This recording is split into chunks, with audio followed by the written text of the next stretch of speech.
भैया देख लिया बहुत तेरी सरदारी रे।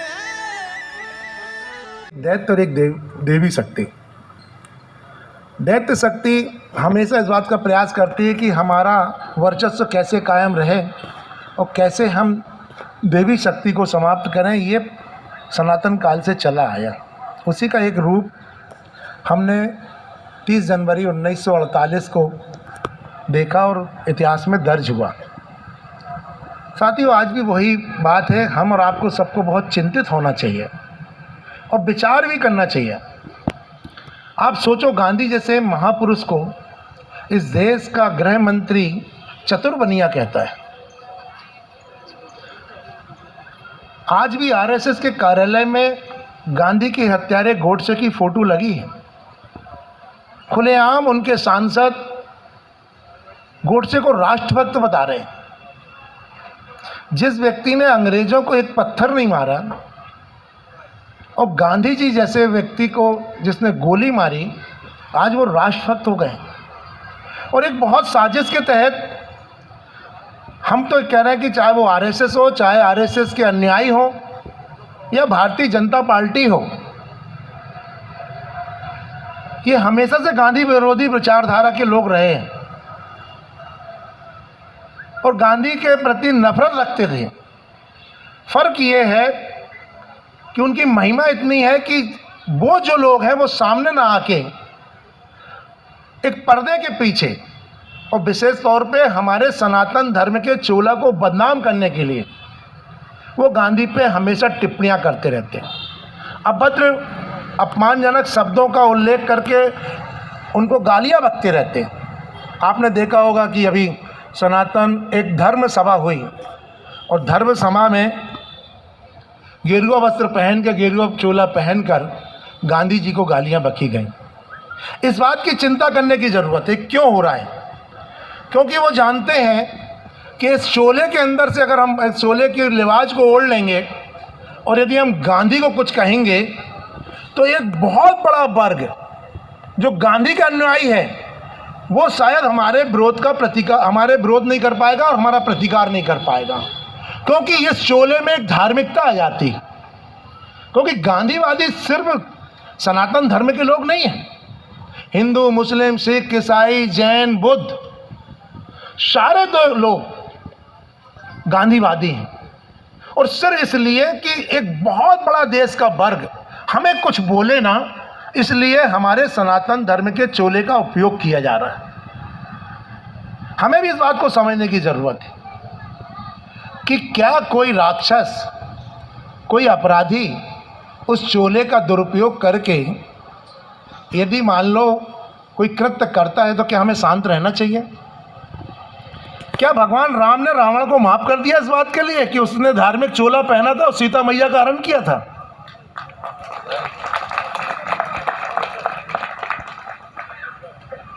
रावण ने भी तो यही किया था ना कि धार्मिक चोला पहन के सीता मैया का अपहरण किया था। तो क्या भगवान राम ने माफ कर दिया? और जब भगवान राम ने माफ नहीं किया उस चोले के अंदर बैठे दैत्य को, तो हम कैसे माफ कर देंगे? हमें इस बात को समझने की आवश्यकता है। हमेशा आप देखना, अब तो सोशल मीडिया का जमाना है, आप यूट्यूब पे भी जाके देखोगे, जो भी लोग सनातन धर्म का चोला पहनते हैं वही गांधी को गाली बकते हैं। एक्चुअल वो कोई साधु नहीं है, संत नहीं है और धार्मिक नहीं है। वो तो सिर्फ जो है उस चोले की आड़ में हमारे महापुरुष को अपमानित करने की कोशिश करते हैं। हमें इस बात की चिंता होनी चाहिए क्योंकि हम गांधीवादी हैं। क्योंकि जो गांधी को नहीं जानता वो इस देश को नहीं जानेगा। जो गांधी को नहीं जानता वो भारत का नागरिक भी होने की पात्रता भी नहीं रखता। आपने एक चीज़ और बहुत अभी चर्चा में है, हमेशा आप लोगों को सुनने मिलती होगी, चरखे से कोई आज़ादी मिल गई क्या? ये बात आती है। लोगों को, युवाओं को हमारे डाइवर्ट किया जा रहा है कि चरखे से आज़ादी नहीं मिली। हमने कब कहा कि चरखे से आज़ादी मिली? पर गांधी का जो अहिंसा का धर्म था, जो अहिंसा का कार्य था, उसका एक बहुत बड़ा श्रेय देश की आज़ादी के लिए जाता है। हम बहुत पहले की बात इतिहास में नहीं जाएंगे, अभी वर्तमान की बात में हम उदाहरण दे देते हैं आपको। दोनों चीज़ें आपके सामने दिखाई दे रही होंगी। और जो लोग ये कहते हैं कि चरखा से आज़ादी नहीं मिली, अहिंसा से आज़ादी नहीं मिली, तो उन तक भी हम ये बात पहुंचाते हैं कि अहिंसा से और चरखे से आज़ादी मिली कैसे। क्योंकि गांधी को समझना कोई सहज और सरल बात नहीं है। और जो अपमानित कर रहे हैं, जो गांधी को गालियां दे रहे हैं, वो एक्चुअल सही मायने में गांधी को जानते ही नहीं। अभी आपके सामने 1 साल किसान आंदोलन हुआ। किसान आंदोलन पूर्णतः गांधी के विचारों से और अहिंसा से हुआ है। कई बार सरकार ने सोचा उस आंदोलन को तोड़ने की, मरोड़ने की, दमन करने की, और सरकार ने जितनी भी नीतियां थीं, जितने भी पावर थे सरकार के, वो सारे उपयोग कर लिए। समय समय पर डराया भी, धमकाया भी, और वो सारे जतन किए, बदनाम भी किया, मीडिया का सहारा भी लिया। पूरे 1 साल तक एक तो मीडिया ने उनकी कोई बात रखी नहीं, और अगर रखी तो विपक्ष में रखी। देश के प्रधानमंत्री जैसे ने और भारतीय जनता पार्टी की मोदी सरकार ने आतंकवादी, उग्रवादी, न जाने कितने कितने शब्दों से संबोधित कर दिया। पर वो गांधी के अहिंसावादी आंदोलन चला रहे थे। एक दिन ऐसा आया जब देश के प्रधानमंत्री को वो काले कानून वापस लेना पड़े। यह है अहिंसा का महत्व। अगर कहीं वो अहिंसा के गांधीवादी से आंदोलन नहीं कर रहे होते तो सरकार कब की उनको जेल भेज देती, कब की मार देती, और न जाने कितनी चीज़ों से उनको गुजरना पड़ता। ये अहिंसा और चरखा का जो है हिम्मत है। दूसरा पक्ष अभी आपके सामने आया, बहुत सामने है। हमारे रेलवे में अभी आंदोलन हुआ, बेरोजगारों ने कुछ जो आवेदन किए थे उनका आंदोलन चला। वो आंदोलन थोड़ा सा हिंसात्मक हुआ, और वही लोग जो कहते हैं कि आज़ादी अहिंसा से नहीं मिली, चरखा से नहीं मिली, उन्हीं लोगों ने उन छात्रों पे लाठी भी चलाई, बट भी मारी और हवाई फायरिंग भी की। आप समझ लो इस बात को। हम इस बात को इसलिए ध्यान आकर्षण कराना चाहते हैं कि वो बच्चे नहीं समझ पाए, वो युवा नहीं समझ पाए कि हमें सरकार से कैसे लड़ना है। वो हिंसा के रास्ते में गए, और जब हिंसा के रास्ते में गए तो सरकार ने बलपूर्वक सारी शक्ति उन पर लगा दी और उनके आज आंदोलन को समाप्त कर दिया। और हमारे स्वतंत्रता संग्राम सेनानी में जितने भी वीर क्रांति आज़ाद हुए, सरदार भगत सिंह, चंद्रशेखर आज़ाद जी, आप समझ लो, आप ये गरम दल के लोग थे। अच्छा बताओ, सरदार भगत सिंह जी की कितनी उम्र में फांसी हो गई? अशफाक उल्लाह खां जी की, चंद्रशेखर आज़ाद जी, हम जितनों के भी देखें, जिस सब 30 के अंदर, कोई 23 साल, कोई 22 साल, कोई, अरे कितने नाम ऐसे हैं जिनको सूलियों पे चढ़ा दिया गया, फांसी पे चढ़ा दिया गया। इसलिए हम ये बात करना चाहते हैं कि सन 1857 में क्रांति चालू हो गई थी। हमारे उस समय के जो लोग अंग्रेज़ों से लड़ रहे थे, उन्होंने क्रांति के तहत जीतना चाहा, और वो खूनी क्रांति 1857 में चालू हुई, पर एक समय पे आके रुक गई।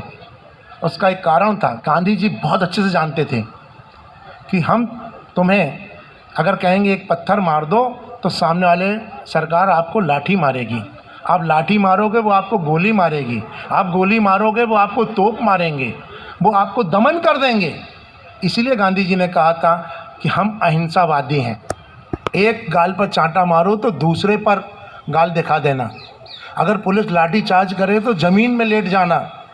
और यही एक कारण रहा कि आज़ादी की लड़ाई एक लंबे समय तक अपना स्थान प्राप्त करती गई।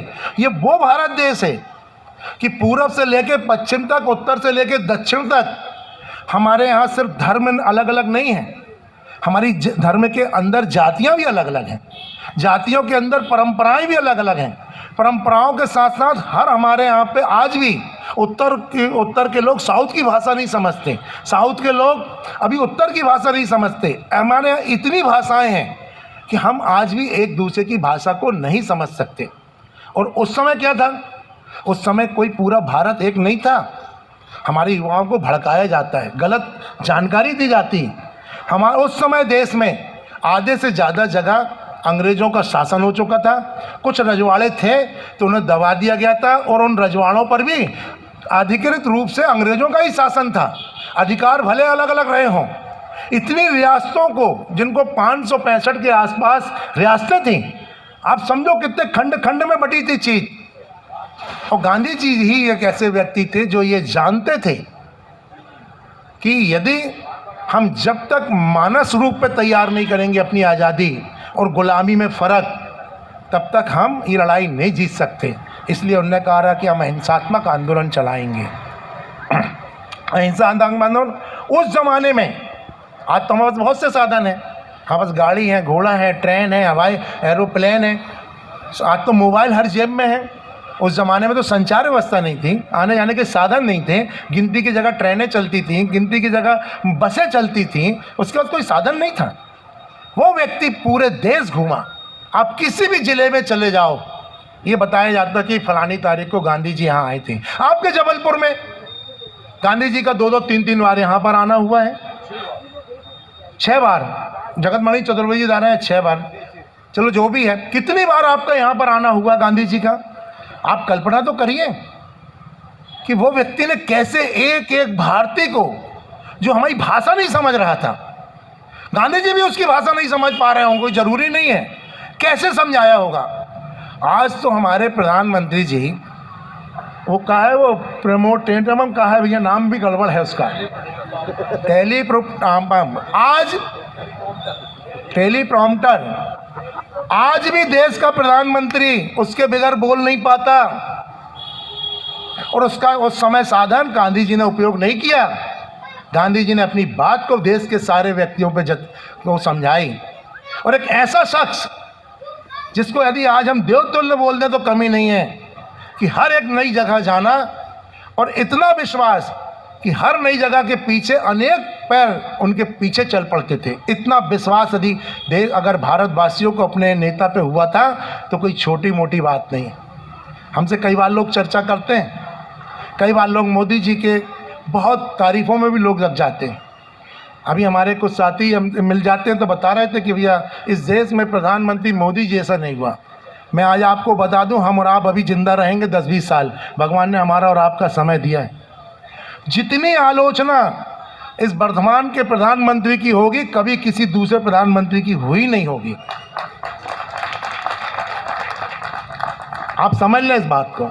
उसका एक कारण है, विचारों का ही कारण है। क्योंकि आज गांधी जी का संदर्भ इसलिए हम आपसे बता दें कि गांधी जी के विचारधारा से जो चलता है वो सर्वज्ञ और समान, ये कह देना बहुत सरल है, सबका साथ, सबका विकास, सबका विश्वास। मंचों की बातें हैं, माइकों में अच्छी लगती हैं। किसका साथ है? कौन से सब लोग साथ हैं बताएं? किसका विकास हो रहा? कौन, कितनी चीज़ों पे आपको एकता और अनुरूपता दिख रही? 24 घंटे तो आपके इस घरों में जो टीवी लगी है वो नफरत फैला रही है, ना प्रकार के प्रोपेगेंडा किए जा रहे हैं। ये सब चीज़ें जो है देश को तोड़ने के लिए कोशिश है। हमें गांधी जी को समझना पड़ेगा, गांधीवादी को बात को समझना पड़ेगा। और मैं युवाओं से विशेष तौर पे कह रहा हूँ कि आप आगे आएँ और पढ़ें। एक अंदर की शक्ति आपके साथ काम करेगी, चिंता करने की ज़रूरत नहीं है। पर हमें अपने महापुरुषों की रक्षा करना भी आना चाहिए। उनने हमें आज़ाद भारत में रहने का अधिकार दिया है। अगर वो ना होते तो आज हम आज़ाद भारत में न रहते। और अगर आज उनके ऊपर कोई अपमानित बात आती है तो हमें लड़ने और झगड़ने की भी चिंता नहीं करना चाहिए। लड़ने का मतलब कोई अहिंसा से नहीं है, हिंसा से नहीं है। हम अहिंसावादी तरीके से हम सीख लें। अभी वर्तमान में हमारे पास उदाहरण हमने जैसे किसान आंदोलन का दिया, पर यह है कि हमें समय देना पड़ेगा, हमें उस बात के लिए प्रचार करना पड़ेगा, हमें लोगों से अपनी बात को सहमत कराना पड़ेगा, हमें लोगों से बात करना पड़ेगा। क्योंकि वो जो न्यूट्रल व्यक्ति है जिसको बरगला दिया गया है, वो जो भारत का व्यक्ति है जिस पर एक अपनी विचारधारा थोप दी गई है, एक वो व्यक्ति जिसको ये नहीं मालूम जो हकीकत से परे है, हमें उससे बात करना पड़ेगी और हमें बताना पड़ेगा कि कांग्रेस या गांधीवादी क्या है। आज आप देख लो, बहुत छोटी छोटी हरकत इस देश के अंदर हो रही, और अगर इतने भी हमारे और आपका अंदर का खून ना खोले तो फिर मुझे लगता है हमें कांग्रेस का या इस भारत देश का नागरिक होने का भी अधिकार नहीं रहता। अमर जवान ज्योति की मैं चर्चा इसलिए करूंगा, ये बहुत ही बड़ी घटना है, छोटी मोटी घटना नहीं। अमर जवान ज्योति जो आप गए होंगे दिल्ली में इंडिया गेट के नीचे हमारे अमर शहीदों की याद में थी और उसको शिफ्ट कर दिया गया है। उसके पीछे भी मानसिकता है, एक घृणा की मानसिकता है, ईर्ष्या की मानसिकता है। और बहुत अच्छे तरीके से बड़ी सादगी के साथ भारतीय जनता पार्टी के नेताओं के बेतों के बयान आते हैं कि इंडिया गेट जो है गुलामी का प्रतीक है। हाँ बोलो। इंडिया गेट गुलामी का प्रतीक अन्य कह के सारी बातों को समाप्त करने की कोशिश की है। पर आप सुन लें, आप एक बात इंडिया गेट जब बनाया गया अंग्रेजों के द्वारा बनाया गया, इसमें कोई दो मत की बात नहीं। और इसलिए बनाया गया कि अंग्रेजी हुकूमत के कार्यकाल में अफगानिस्तान की बॉर्डर पर जो युद्ध हुआ और वो हमारे शहीद और हमारे जो सैनिक थे जिन्होंने अपना बलिदान दिया वो वहाँ पर शहीद हुए, और वो सारे के सारे सैनिक भारतीय थे, ये भारत की मिट्टी में जन्मे थे। हमारे और आपके कहीं ना कहीं पूर्वज रहे हैं वो लोग, और जिन्होंने 13,300 शहीद जो शहादत हुई थी वहाँ पर कुर्बानी हुई थी, जो शहीद हुए, उनकी याद में अंग्रेज़ों ने इंडिया गेट स्तंभ बनाया कि इंडिया गेट भारत का द्वार, यदि आपको भारत के अंदर प्रवेश करना है तो इन अमर शहीदों को प्रणाम करते हुए आपको प्रवेश करना है। ये अंग्रेजों ने बना के दिया, उनके सम्मान में दिया, और उसमें जो नाम अंकुरित हैं, जो नाम खुदे हैं, उसमें कोई भी अंग्रेज के नाम नहीं है।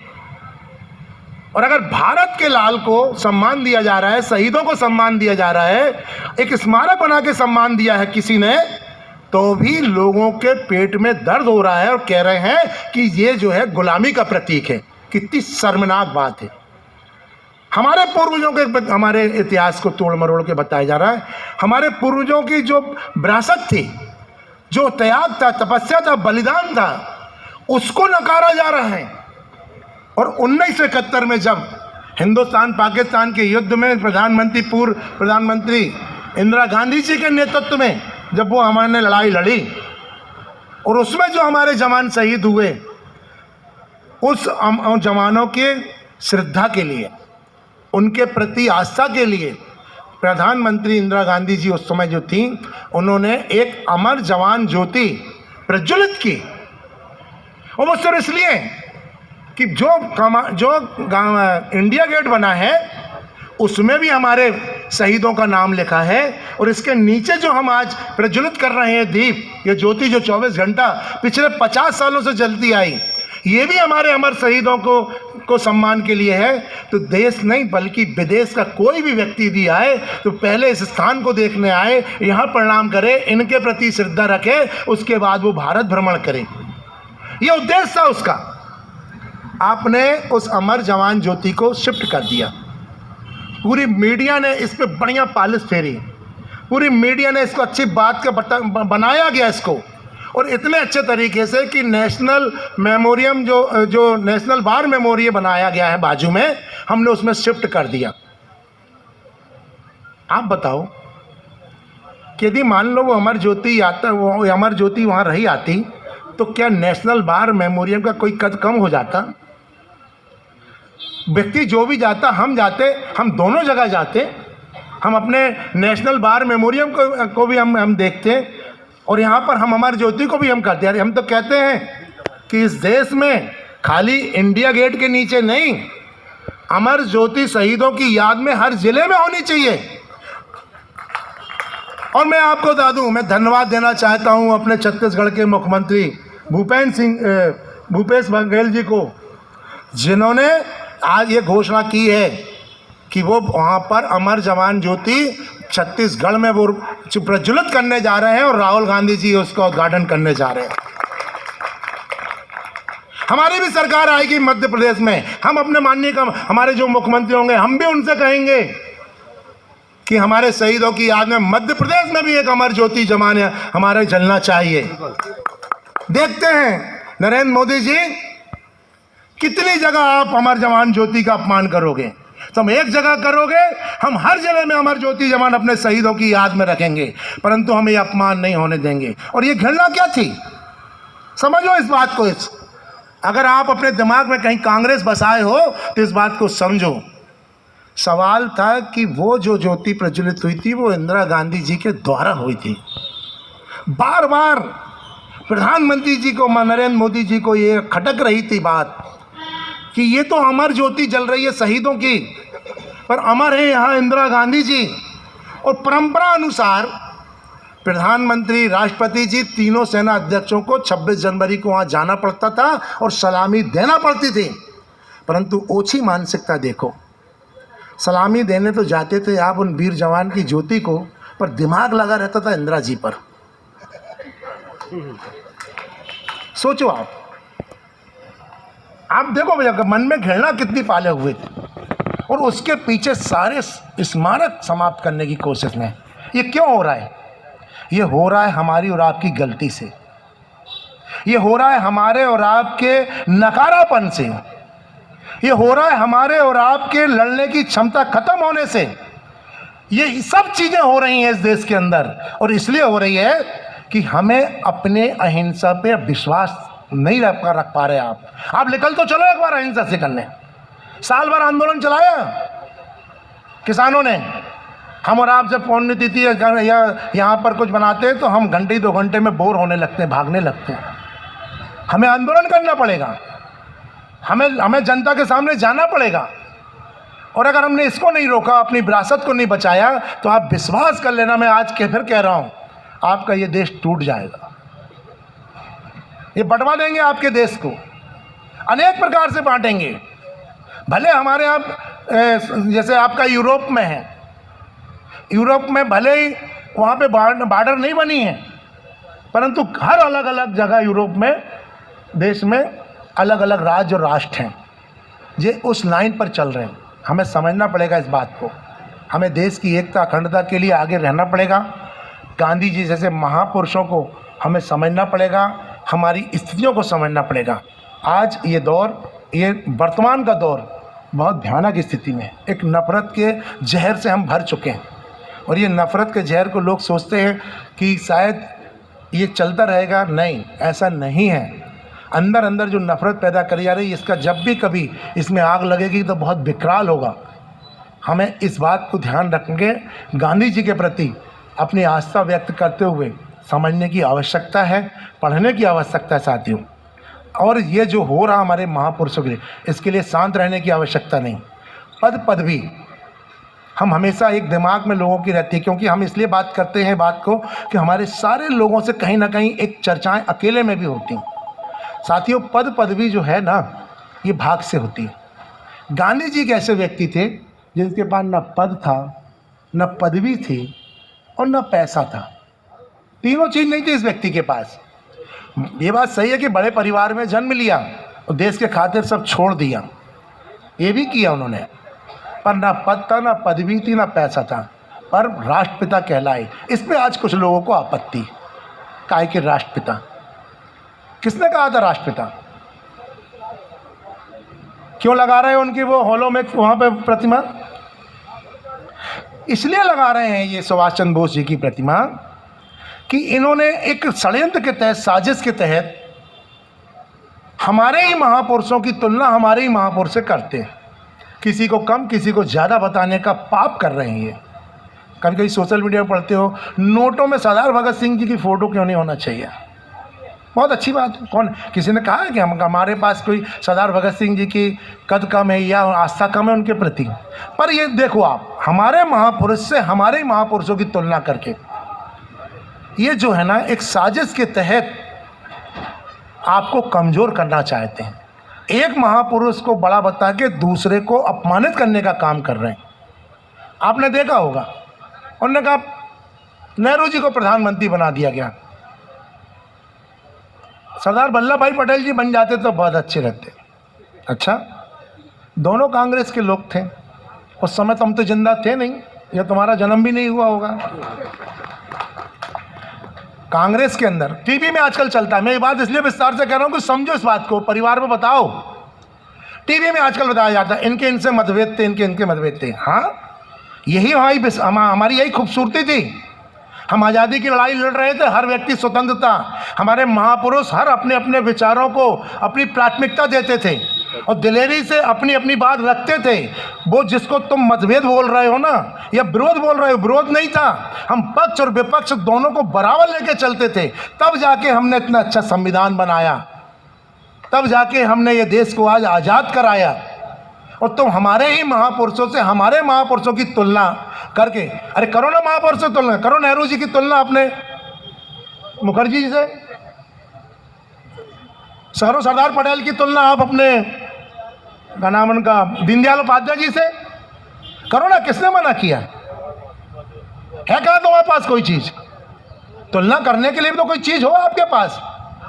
क्यों लगा दी आपने सुभाष चंद्र बोस जी की प्रतिमा? लगा देते अपने मुखर्जी की और आश्रय देख लेते देश में, आप दीनदयाल उपाध्याय जी की लगा देते। अब हम आज यहाँ तुलना कर रहे हैं। क्या सरदार, क्या सर, अभी भी आपके बाद ये बात तो मन में आ ही रही होगी ना कि हम सुभाष बाबू की वहाँ प्रतिमा लगा रहे हैं, मतलब इससे बड़ा व्यक्ति हमारे पास कोई नहीं है और कभी नहीं है भारतीय जनता पार्टी के पास। उस समय भी हिंदू सभा और नाना RSS और न जाने क्या क्या थी। किसका इतिहास है? एक व्यक्ति तो बता दो। आज हम टीवी में एक दिन देख रहे थे, कहने लगे कांग्रेस के लोगों ने क्या कुर्बानियां दी आज़ादी में। देखो जरा आप कैसे बरगलाया जा रहा है इस देश को, और जबकि उस समय तो सारी चीजें कांग्रेस में ही थी। जो भी था कांग्रेस के झंडे के नीचे था। हर व्यक्ति किसी की प्रामाणिकता लेके नहीं जाएगा। साथियों, आज का दिन वो दिन है जब इस देश को बहुत बड़ा नुकसान हुआ। अगर गांधी जी को नहीं मारा गया होता तो आज ये भारत न जाने और कहाँ होता। हमें इस बात को समझना पड़ेगा। एक बहुत बड़ी विघटनकारी शक्तियों से हमें लड़ने की आवश्यकता है। और हमारे बीच में विधायक विनय सक्सेना जी उपस्थित हो गए। उनसे आग्रह है कि वो पुष्पांजलि करके आ जाएं। हाँ, हमें इन सब चीज़ों को बहुत समझने की आवश्यकता है, प्रचार करने की आवश्यकता है। हमें उन लोगों से जो लोग भ्रमित हुए हैं उनको समझाने की आवश्यकता है।